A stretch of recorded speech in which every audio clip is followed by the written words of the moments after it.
महावीर चौक स्थित समाजवादी पार्टी के जिला मुख्यालय पर सांसद हरेंद्र मलिक को लोकसभा की आश्वासन समिति का सभापति नामित किए जाने पर मुजफ्फरनगर के पदाधिकारी और कार्यकर्ताओं ने फूल माला पहनाकर स्वागत किया।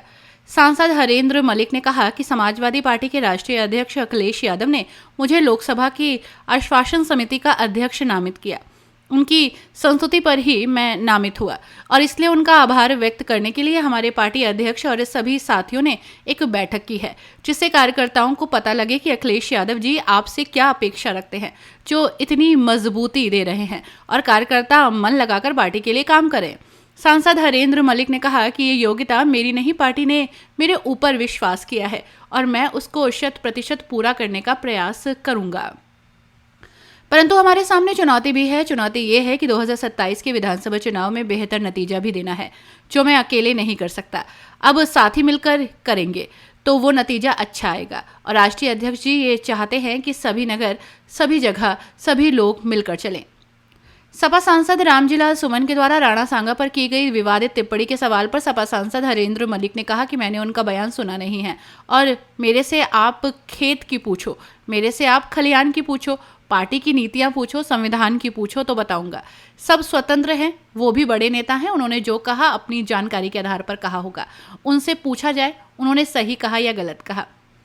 सपा सांसद हरेंद्र मलिक ने यूपी में भाजपा के 8 साल पूरे होने पर निशाना साधा और कहा कि हमारे जनपद के ही पूर्व सांसद संजीव बालियान कह रहे हैं यहाँ लूट मची है, नंदकिशोर कह रहा डकैती मची है। अब कौन ठीक बोल रहा है, कौन गलत बोल रहा है, ये तो उन्हीं से पूछ लो।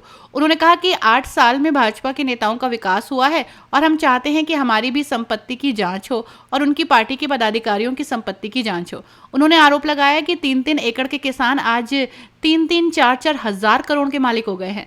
सपा सांसद हरेंद्र मलिक ने कहा कि हम चरण सिंह वादी और समाजवादी लोग हैं और इस हुनर को हम नहीं जानते। वे प्रेमी को गिरफ्तार किया, क्या निर्णय आया है? देखिए, हमारी कमेटी गई थी व्यापारियों की बात करने के लिए 6-7 लोगों की। उनके साथ प्रशासन का तय हुआ है कि किसी व्यापारी को उत्पीड़न नहीं होगा, किसी व्यापारी को उत्पीड़न खाली नहीं कराई जाएगी। विवेक प्रेम पे जो फर्जी धाराएं हटी है वो विवेचना में हटा दी जाएगी और उसका जिला बदर हटाया जाएगा। उसके बाद ये धरना व्यापारी नेताओं की तरफ से समाप्ति घोषणा है। अगर कोई अपनी बात से पीछे हटेगा प्रशासन तो फिर बड़ा कार्यक्रम होगा और उसमें पूरा शामली का देहात भी, मुझे शामली शहर में व्यापारियों के समर्थन में ही आएंगे। ठीक है। 2 घंटे शाम को दे और गर्मी का मौसम आ रहा, इससे बड़ी दिक्कत किसान को होगी। तो मैं माननीय सांसद जी से आग्रह करूंगा। अखिलेश जी के सिपाही आदरणीय राष्ट्रीय अध्यक्ष जी ने मुझे आश्वासन समिति, जो महत्वपूर्ण समिति है, उसका अध्यक्ष नामित किया। उनकी संस्तुति पे मैं नामित हुआ और उसने उनका आभार व्यक्त करने के लिए और अक्षय सर हमारे पार्टी अध्यक्ष और सभी साथियों ने ये बैठक की है ताकि एक कार्यकर्ताओं को पता लगे कि आदरणीय अखिलेश जी आपसे क्या अपेक्षा रखते हैं, जो इतनी मजबूती दे रहे हैं। और उसके बाद ये और मन लगा करके पार्टी के लिए काम करें।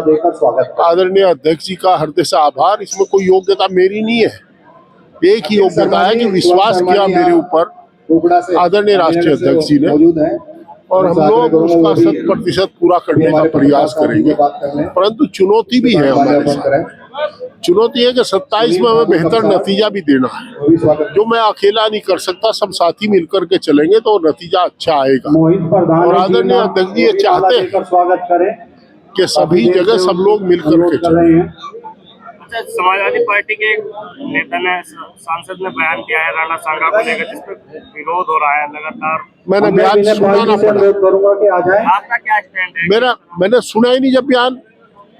मेरे से आप खेत की पूछो, मेरे से आप खलियान की पूछो, पार्टी की नीतियां पूछो, संविधान की पूछो तो मैं बताऊंगा।